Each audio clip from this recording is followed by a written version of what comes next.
بسم اللہ الرحمن الرحیم۔ میرے محترم بھائیوں اور دوستوں، ایک شخص کی حضرت اسرائیل علیہ السلام سے دوستی کا واقعہ۔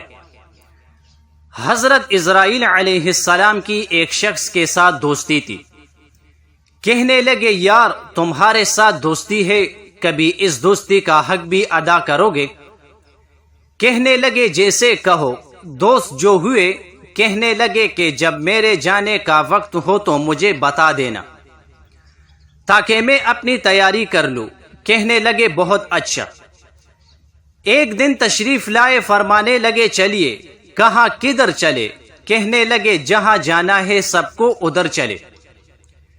کہا کہ آپ نے تو میرے ساتھ وعدہ کر رکھا تھا کہ آپ میرا وقت آنے سے پہلے مجھے اطلاع کر دیں گے تاکہ میں اپنی تیاری کر لوں۔ فرمایا، میں نے مطلب تو کیا تھا لیکن آپ سمجھے نہیں۔ میں نے آپ کو آگاہ کیا تھا لیکن آپ نے سوچا ہی نہیں، سمجھا ہی نہیں۔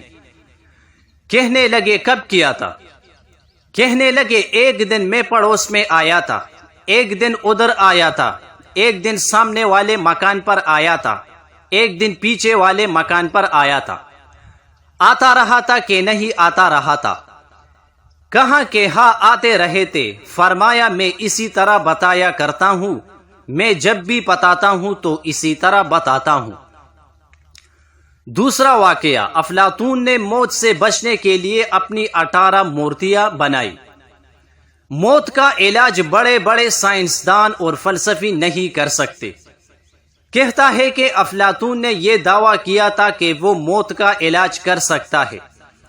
اس نے اللہ تعالیٰ سے دعا کی کہ اس کو موت کا آخری وقت اور آخری لمحہ بتا دیا جائے۔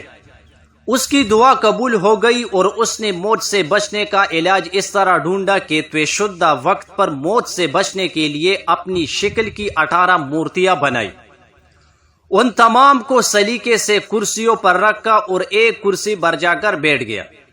وہ سوچ رہا تھا کہ جب ملک الموت آئے گا تو وہ دیکھ کر حیران ہوگا کہ یہاں تو بہت سے افلاطون موجود ہیں، میں کس کی روح قبض کروں؟ فرشتہ کو اسی الجھن میں دیر ہو جائے گی اور موت کا آخری مقررہ لمحہ گزر جائے گا۔ اس طرح وہ مرنے سے بچ جائے گا۔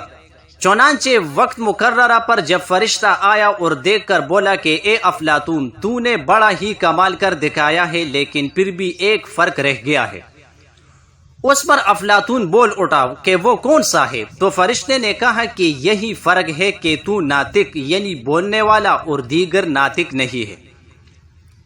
اس طرح یہ مدعی بھی اپنے دعویٰ میں ناکام رہا۔ خلاصہ یہ کہ موت سے کوئی نہیں بچ سکتا، لہٰذا ہر شخص کو اپنی انجام کی فکر کرنی چاہیے۔ اللہ کی غیبی مدد کا ایک عجیب واقعہ۔ اللہ کی غیبی مدد کا ایک واقعہ سن لیجئے، اور یہ بمبئی کا واقعہ ہے جو حضرت مولانا شاہ ابرار الحق صاحب نے سنایا تھا کہ ایک مرتبہ حاجیوں کو پہنچانے والا آخری ہوائی جہاز بمبئی سے پرواز کر گیا اور 3 حاجی تھوڑی سی تاخیر سے رہ گئے۔ جب انہوں نے دیکھا کہ فلائٹ نکل گئی تو رونے لگے۔ حالت احرام میں تھے، بس مصلی بچھایا اور صلاۃ حاجت پڑھ کر رونا شروع کر دیا، کیونکہ وہ آخری جہاز تھا۔ اس جہاز میں حضرت بھی تھے۔ حضرت نے فرمایا کہ جہاز کو کراچی سے ہوتے ہوئے جدہ جانا تھا۔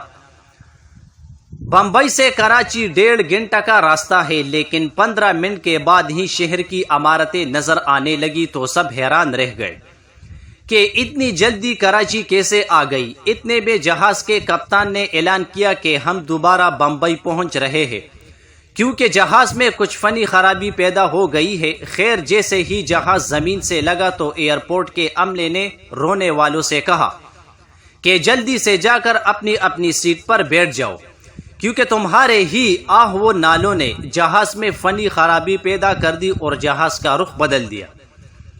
آہ کمزور مت سمجھو، یہ بڑی زبردست چیز ہے، یہ 7 آسمانوں کو عبور کر لیتی ہے۔ ماشاءاللہ۔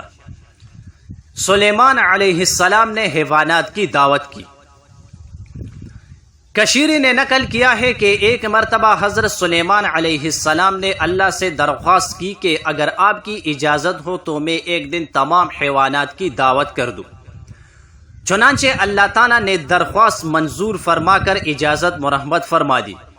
اس کے بعد حضرت سلیمان علیہ السلام نے دعوت کا سامان جمع کرنا شروع کر دیا اور اس کام میں آپ کو ایک عرصہ لگ گیا۔ اس کے بعد اللہ تعالیٰ نے سمندر سے صرف ایک مچھلی دعوت کھانے کے لیے بھیجی۔ اس مچھلی نے وہ تمام سامان جو آپ نے ایک عرصہ دراز تک اکٹھا کیا تھا صرف ایک دفعہ میں کھا لیا، اور جب اس کا پیٹ نہ بھرا تو اس نے حضرت سلیمان علیہ السلام سے اور کھانے کو مانگا۔ تو حضرت سلیمان علیہ السلام نے کہا کہ اب میرے پاس کچھ نہیں جو تم کو اور کھانے کے لیے دو۔ پھر حضرت سلیمان علیہ السلام نے اس مچھلی سے سوال کیا کہ کیا تو روز اتنی ہی کھاتی ہے؟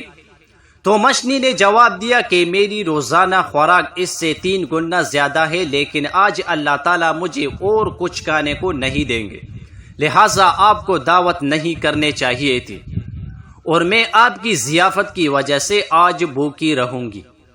جزاک اللہ، ماشاء اللہ۔